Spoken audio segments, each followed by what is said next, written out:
बिहार चुनाव की सरगर्मी बढ़ गई है। चुनाव के दौरान आधी आबादी को साधने की सबसे पहले कोशिश जो है वो मध्य प्रदेश में शिवराज सिंह चौहान ने की थी और इसी की बदौलत ही वहां भाजपा को प्रचंड बहुमत मिला और इसके बाद छत्तीसगढ़ में महतारी वंदन योजना का असर दिखा। झारखंड की मैया सम्मान योजना की तर्ज पर बिहार में तेजस्वी यादव माई बहिन मान योजना की बात कर रहे हैं। तेजस्वी यादव ने कहा है कि 2025 में बिहार में अगर महागठबंधन की सरकार बनी तो बिहार की महिलाओं को भी 2500 रुपए दिया जाएगा।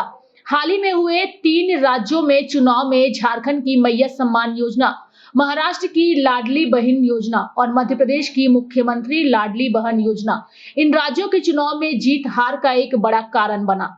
राजनीतिक पंडितों का कहना है कि तेजस्वी यादव इसी वजह से बिहार विधानसभा चुनाव से पहले इस बात की चर्चा कर रहे हैं। इधर मुख्यमंत्री नीतीश कुमार शीघ्र ही बिहार में महिला संवाद यात्रा पर निकलने वाले हैं। तेजस्वी यादव को यह पता था कि बिहार में जब लालू राबड़ी की सरकार थी तो प्रदेश में अपराधियों का बोलबाला था। मुख्यमंत्री लालू राज की चर्चा कर महिलाओं को अपने अपने पक्ष में गोलबंद कर सकते हैं। महिला वोटरों ने 3 राज्यों में जीत हार में महत्वपूर्ण भूमिका अदा कर चुकी हैं। सीएम नीतीश कुमार इसको ध्यान में रखकर अपनी इस यात्रा को शुरू करने जा रहे हैं। ऐसी संभावना है कि सीएम महिलाओं को लेकर अपने संवाद यात्रा के दौरान कुछ बड़ी घोषणा भी कर सकते हैं। इसकी भनक लगने पर तेजस्वी यादव ने बिहार में सीएम के महिला संवाद यात्रा से पहले माई बहिन मान योजना पर दांव खेला है। आरजेडी सूत्रों का कहना है कि इसकी तैयारी काफी पहले से चल रही थी और इसी रणनीति के तहत लालू प्रसाद ने नीतीश कुमार के महिला संवाद यात्रा पर कहा था कि वे आंख सेकने जा रहे हैं। आपको बता दें कि अरविंद केजरीवाल भी दिल्ली चुनाव से पहले महिला वोटरों को साधने के लिए यह दांव खेला है। उन्होंने वादा किया है कि दिल्ली में एक बार फिर आपकी सरकार बनी तो महिलाओं को 2100 रुपए प्रति माह दिए जाएंगे। अभी दिल्ली में महिलाओं को प्रति माह 1000 रुपए दिया जाता है। दरअसल चुनाव के दौरान आधी आबादी को साधने की सबसे पहली कोशिश मध्य प्रदेश में शिवराज सिंह चौहान ने ही की थी।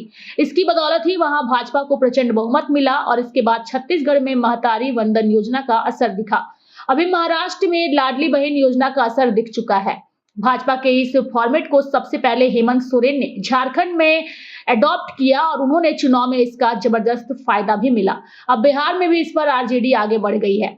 यानी कि महिलाओं को साधने की कोशिश अगर किसी ने सबसे पहले की है तो वो भाजपा की सरकार ने की है और वो भी मध्य प्रदेश में। और यही वजह रही कि मध्य प्रदेश में आज बीजेपी की सरकार है और उसके मुखिया मोहन यादव है और उसी के बाद झारखंड की मैया सम्मान योजना को हेमंत सोरेन राज्य में लाए और उसी की बदौलत राज्य में उनकी सरकार भी आई।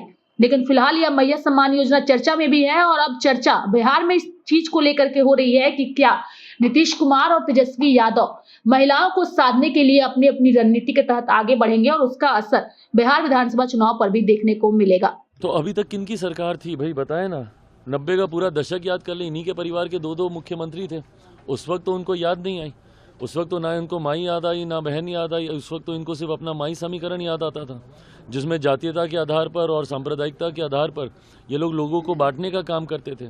और जिन माई बहन की ये लोग बात कर रहे हैं, जब इनकी पार्टी के लोग उनको गाली देते हैं, मेरे ही परिवार में मेरी माँ बहन को गाली दी गई थी कि नहीं दी गई थी, तो ये लोग उनको सम्मान निधि देने की बात करते हैं, जिनको मौखिक सम्मान देना तो दूर गाली गलोच ये लोग करने का काम करते हैं।